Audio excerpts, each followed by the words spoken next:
Hey guys, welcome to another episode of Falco K9 TV. Now, hopefully this will be a once a week type of thing that we'll be showing you what's going on in the exciting world of police dogs, detection dogs, pet dogs, that type of thing. Now this episode this week is going to be about detection dogs, and what I wanted to talk to you about is that there's many opportunities for you out there at home to involve yourself in some type of detection dog program.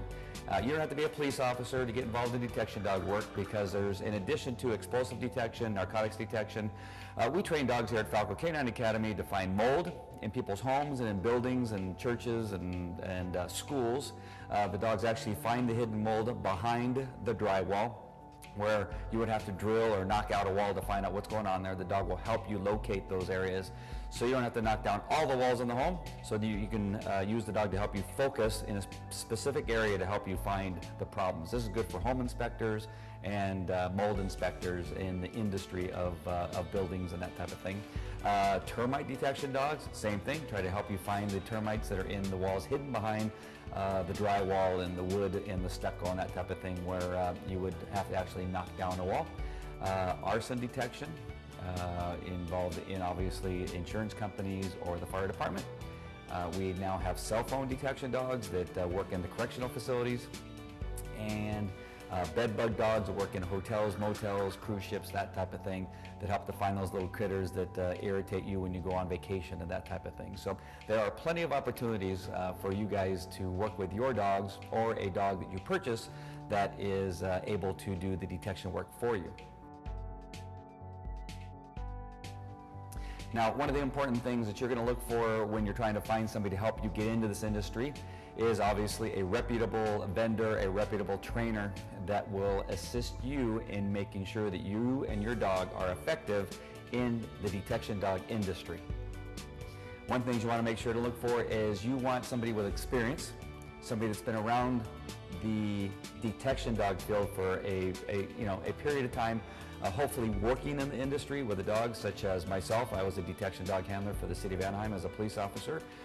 Later on, we got involved in restructuring the detection dogs over at Disneyland, Long Beach Memorial Medical Center, those types of things, and we got involved in certification.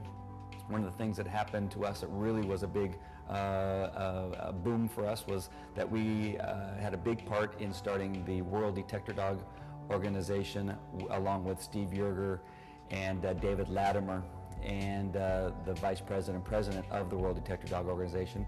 They've allowed us to come in there as a master trainer and certifier, and we've been able to certify dogs in all the industries that we just mentioned. Another thing that you want to look for in a vendor trainer is somebody that uses many techniques, not just one technique. In other words, does the person just use maybe cinder blocks to teach the dog how to recognize and imprint the odors? Or do they use the Dutch boxes like we have back here, and that's all they use, or maybe even scent walls or that type of thing? If you go into their facility or you ask them about their training, ask them what it is that they use to train the odors and to train you as a handler. You don't want to get stuck also only at their facility. If all the training only takes place at their facility, I can tell you one thing for sure: if they do work and if they are doing the job of detecting the odor that you're being trained, they may just do it only at that location. Your training really has to take place out into the field in which you're going to be working. So your trainer should be able to take you to other buildings. If you're an explosive narcotics detection dog, you should be going to tow yards or finding cars that are, you're able to hide your narcotics or explosives on, and actually search vehicles outside of the office. If you're using the same car, the same training location, the same training age, Dutch boxes, cinder blocks, PVC piping that's in a row on a piece of plank, and that type of thing, if that's the only thing you're doing or will be doing in your training, you're probably not going to have the most effective dog that you possibly can have.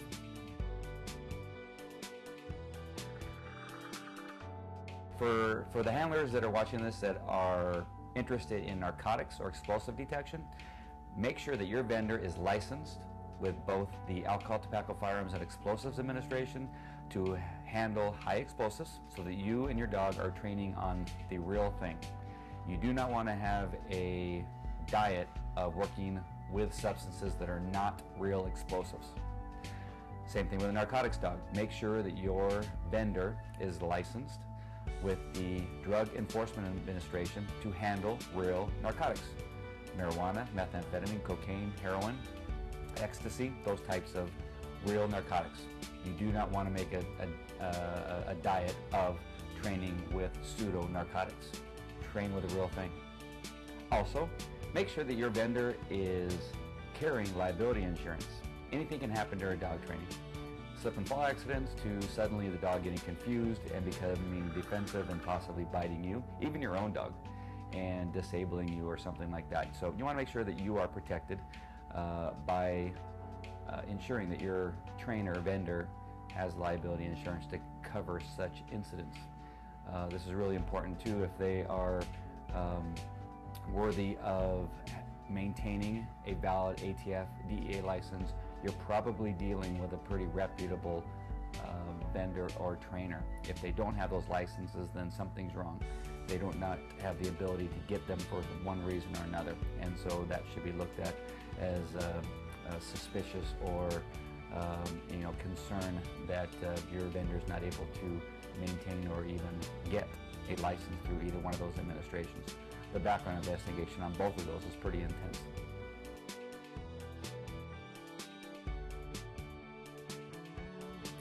Now, also, you want to look for is what kind of selection program do they have for finding the right dog for the job.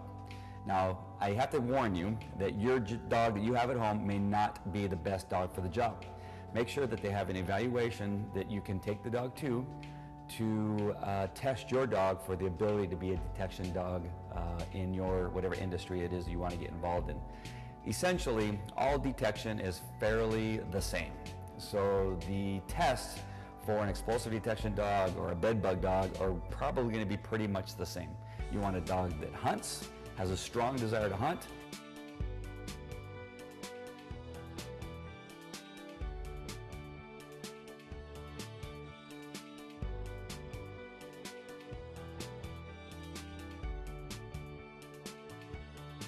and if you're using a toy reward system, has a strong desire to play with a toy, that you can throw that toy past a bowl of dog food and water and a female in heat, and the dog will chase the toy.